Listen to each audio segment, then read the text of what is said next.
Good morning and welcome back to Empty Cloud Monastery. My name is Bhante Suddhāso and we'll be looking at another discourse of the Buddha today. This is from the Anguttara Nikaya, chapter 5, sutta number 26, the Vimuttāyatanasutta, which I'll be reading here from Bhante Suddhāto's translation. So we'll start with homage to the Buddha, and then I'll read through the discourse and give some explanations and then take questions at the end.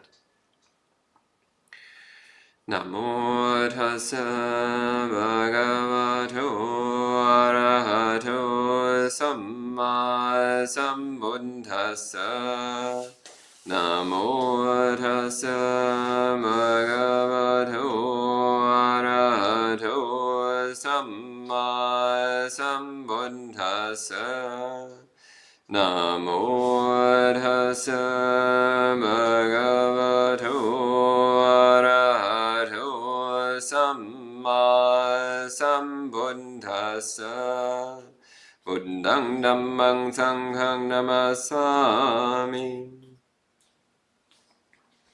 So as mentioned, we're looking at the Vimuttāyatanasutta from the Anguttara Nikaya, chapter 5, sutta number 26, which here I'm reading from Bhante Suddhāto's translation, and he translated this as opportunities for freedom. Vimutta means released or liberated, and the word ayatana, ayatana literally means extending or reaching. So ayatana has the meaning of extent or domain or territory. And it's sometimes translated as basis, which also is acceptable. So Vimuttāyatana then is the basis for liberation, or the domain or territory in which liberation can happen. So translating it here as opportunity is not bad, but understanding once again that ayatana has the sense of domain or extent or territory or circumstance or basis, location. Has the sense of location. And ayatana is also the word that is used to refer to the sensory domains. So the salayatana is the 6 sense domains, the 6 extent, 6 areas which are the extent of our sensory experience.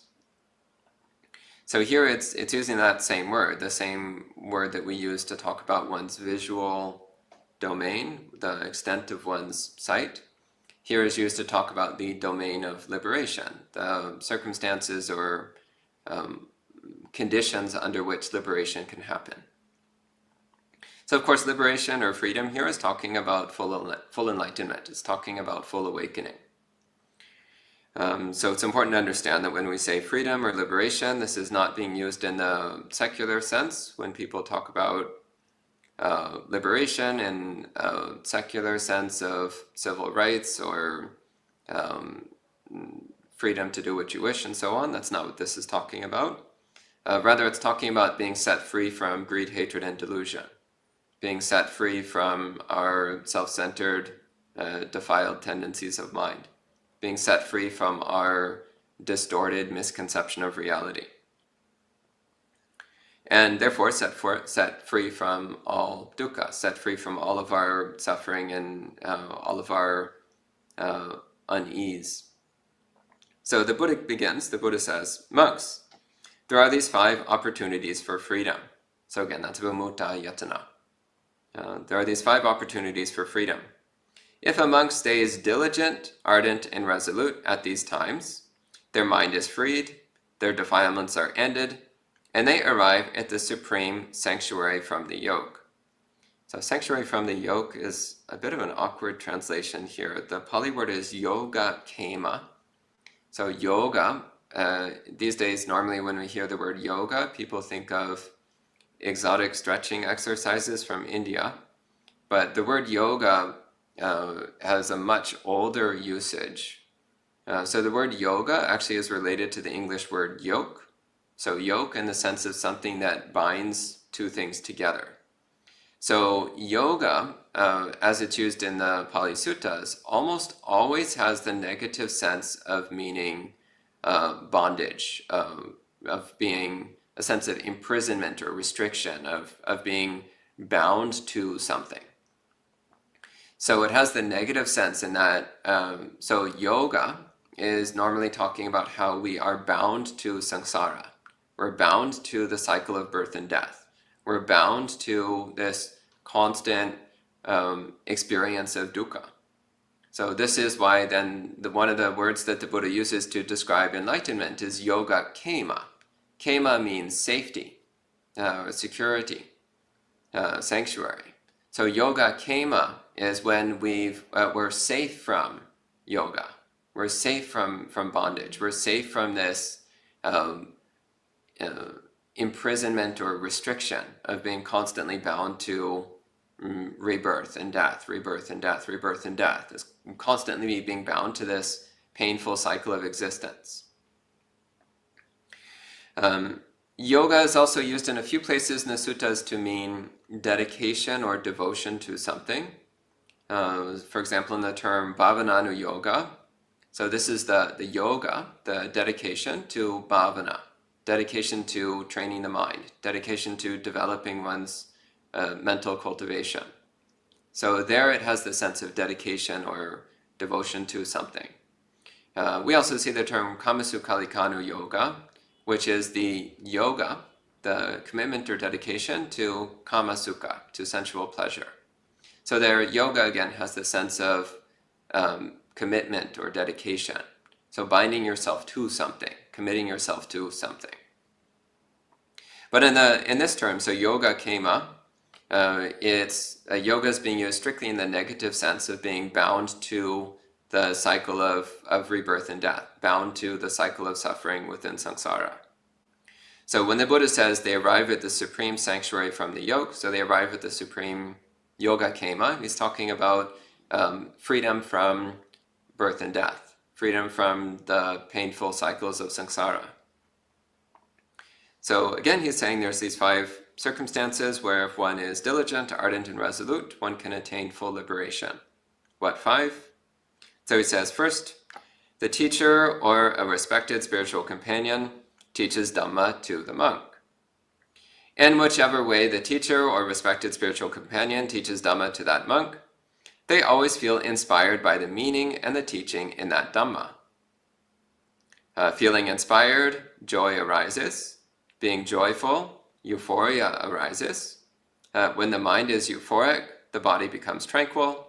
When the body is tranquil, one feels bliss. And when blissful, the mind enters samadhi. This is the first opportunity for freedom. If a monk stays diligent, ardent, and resolute at this time, their mind is freed, their defilements are ended, and they arrive at the supreme sanctuary from the yoke. So again, I don't like that translation. Supreme sanctuary from bondage would be a little bit better. So this first case here is where a Dhamma talk is being given. So a Dhamma talk by the teacher, that means the Buddha, or a respected spiritual companion. So that again means anyone who is adept in the Dhamma, who has practiced well and has gained some respect because they are well practiced and because they understand the Dhamma well. So again, these days we don't have direct access to the Buddha, but we do have access to good Dhamma teachers who can help us understand the Buddha's words a bit better. So when listening to a Dhamma talk, one is focusing on that teaching, and one is cultivating a joyful appreciation for the meaning of that teaching. One is a joyful appreciation for the Dhamma message that's being shared. So as one contemplates and enjoys the Dhamma teaching, then as one becomes joyful, then one starts to feel euphoric. So one's body and mind starts to be suffused with this joyful, euphoric, ecstatic experience coming from this appreciation of the Dhamma. And with that, then the body becomes tranquil. So we become so focused on the joy of listening to the Dhamma that we can relax. We can finally let our body come to stillness. And then one become increasingly happy. So then with joy, euphoria, happiness, and a peaceful body, a still body, then it's much easier for the mind to enter samadhi, for the mind to unify and stabilize into samadhi. So this is a case where listening to a Dhamma talk, while listening to a Dhamma talk and focusing on the meaning of the words and cultivating joy in hearing the Dhamma, then that creates the conditions for the mind to enter samadhi. And notice here that the Buddha doesn't actually go into talking about developing insight meditation or anything like that. So it's just emphasizing here the importance of samadhi as the basis for liberation, as the basis for awakening. So the next case, he says, another way is that it could be that the teacher is not giving a Dhamma talk, or respected spiritual companion is not giving a Dhamma talk, but that monk themselves teaches Dhamma in detail to others as they have learned and memorized it. And in whatever way that monk teaches Dhamma in detail to others as they have learned and memorized it, they always feel inspired by the meaning and the teaching in that Dhamma. And feeling inspired, joy springs up, and so on. So again, this is another case around teaching, but rather than the monk listening to another teacher giving the instruction, instead here the monk themselves is giving a Dhamma teaching. And as they're giving the Dhamma teaching, they're reflecting on the meaning of the words. They're reflecting on the meaning of the Dhamma and the significance of these teachings. And in doing so, then joy arises. The mind becomes suffused with joy. This one I can really relate to, since I give a lot of Dhamma talks. I actually often have this experience of where, while giving a Dhamma talk, it just really dawns on me the incredible beauty and potency and significance of the Buddha's teachings. And then naturally this joy, this euphoric, tranquil bliss arises in the mind. Because I'm in the act of teaching the Dhamma, because I'm in the act of explaining the meaning of the Buddha's words, then one's own understanding becomes deeper, one's own appreciation becomes deeper, and that allows the mind to settle into this joyful, tranquil bliss, which then creates the necessary conditions for good concentration, good meditation practice. Then the third case is where one is not listening to a teaching or giving a Dhamma teaching, but instead it says, the monk recites the teaching in detail as they have learned and memorized it. And as they recite the teaching in detail, then they feel inspired by the meaning and the teaching in that Dhamma. And again, so this is a case where one is reciting the Dhamma. So this is something which often comes up in monasteries where we have morning and evening puja, so chanting sessions where we're normally reciting excerpts from the suttas or sometimes short suttas in full. So it's an opportunity then to recite the Dhamma and to remember the meaning of what the Buddha said. This is also something that one can do on one's own, is to memorize Dhamma teachings and then periodically recite them to oneself. And in the course of reciting them, then we focus on the meaning and significance of the words and cultivate this appreciation of the Dhamma, this joy connected to the Dhamma. And this also helps to gladden and stabilize the mind so that one can more easily practice meditation. So again, this is one reason why it's very common in monasteries to recite excerpts from the Buddha's teachings prior to doing meditation, as it helps to cultivate this joy connected with the Dhamma so that we can meditate more easily.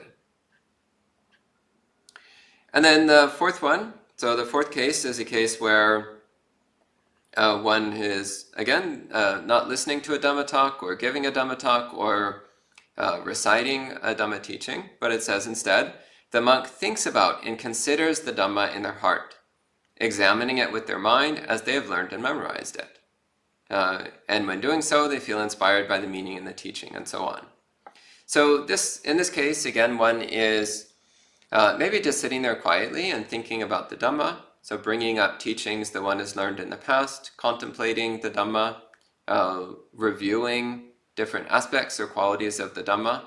And as one is remembering and contemplating the teachings that one has learned in the past, then one, again, pays attention to the significance and beauty and power of those Dhamma teachings. And cultivating that joyful appreciation for the potency and depth of the Dhamma, then the mind becomes joyful and peaceful, which helps it to enter samadhi. So this is something that one can do during meditation. Actually, this is a common instruction. If one is having some difficulty during meditation, well, stop trying to meditate and instead remember some Dhamma teachings that you've learned in the past and start contemplating and considering them.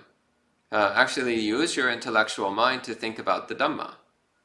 If your mind is not becoming silent and still by itself, well then use that active mind to something beneficial, which is contemplation of the Dhamma. And often what happens is, as you contemplate and reflect on and think about the Dhamma, and appreciate the Dhamma, then the mind starts to settle and stabilize, and the body becomes more peaceful, and naturally the mind starts settling into meditation more easily. And then the last case here, so the last opportunity for liberation is, he says, it may be that, again, one is not listening to a Dhamma talk, or giving a Dhamma talk, or reciting the Dhamma, or contemplating the Dhamma. He says, but in this case, a meditation subject which is a basis for samadhi is properly grasped, focused on, borne in mind, and penetrated with wisdom. So in Pali, this is samadhi nimitta. So samadhi nimitta means a object of attention, whatever one is directing one's attention towards. So samadhi nimitta means your meditation object, whatever you're focusing your mind on as your samadhi practice. So possibly the most common samadhi nimitta used in the Buddhist world is mindfulness of breathing, which itself is a subcategory of mindfulness of the body. So in this case, one's samadhi nimitta is focusing on the physical sensations of the body as a way of giving the mind an anchor to stabilize around. So this is something which one takes up well. So one is holding the mind steady on that object of attention, that object of concentration, this focus of mind. And one has understood it well. So one understands, once again, that this is something which is doing as a way of stabilizing the mind, so that the mind can clearly see the impermanent nature of all things, and therefore to let go of all things. So there's also the wisdom which understands the purpose of samadhi, which understands that samadhi is a stepping stone towards liberation, but it is not itself final liberation. So there's also then an understanding of the purpose of samadhi practice. So again, when one is focusing well on one's object of meditation, one's samadhi object, then the mind starts to feel joyful. It starts to settle down. One's body becomes tranquil. Joy arises in the mind, and samadhi naturally starts to develop. So this is the most straightforward one, but it's interesting to note that it's not what the Buddha starts with. So the Buddha actually starts with 4 things which have nothing whatsoever to do with meditation. So listening to a Dhamma talk and focusing on the meaning of the words, cultivating joy in the Dhamma, giving a Dhamma talk, and again focusing on the meaning of the words and cultivating a joy in the Dhamma, reciting Dhamma teachings, and again focusing on their meaning, cultivating that appreciation for the Dhamma. And then thinking about contemplating Dhamma teachings and cultivating joy and appreciation. So these are all things which don't necessarily have anything to do with what we normally call meditation practice. But through cultivating an understanding and appreciation for the Dhamma, cultivating a joyful appreciation of the Dhamma, then the mind is naturally more capable of entering samadhi. So that then when one does come to this 5th opportunity for liberation, which is focusing on a samadhi object, then the mind is much more ready for it. If you've already practiced the previous 4 steps, then the mind is much more prepared to enter samadhi, to cultivate good meditation practice. So that's the end of this discourse. So the Buddha concludes with the remark, he says, these are the 5 opportunities for freedom. If a monk stays diligent, ardent, and resolute at these times, their mind is freed, their defilements are ended, and they arrive at the supreme sanctuary from bondage. So that's the end of this discourse. We can respect the sutta with 3 sadhus, and then I'll see if there's any questions. Sadhu, sadhu, sadhu. Okay, and I see a few people checking in online. Hello to Jayanta, Maria, Gregory, Sud, Manal, Leah, and Brooke. Good to see all of you. And Brooke has a question which is in fact off topic. So Brooke, you can bring that to the monk chat this evening.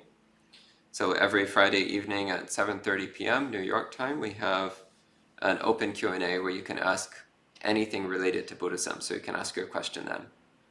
Then Sud says, should one focus on samadhi nimitta during regular activities too, like the breath, so that it is stronger in sitting formal meditation?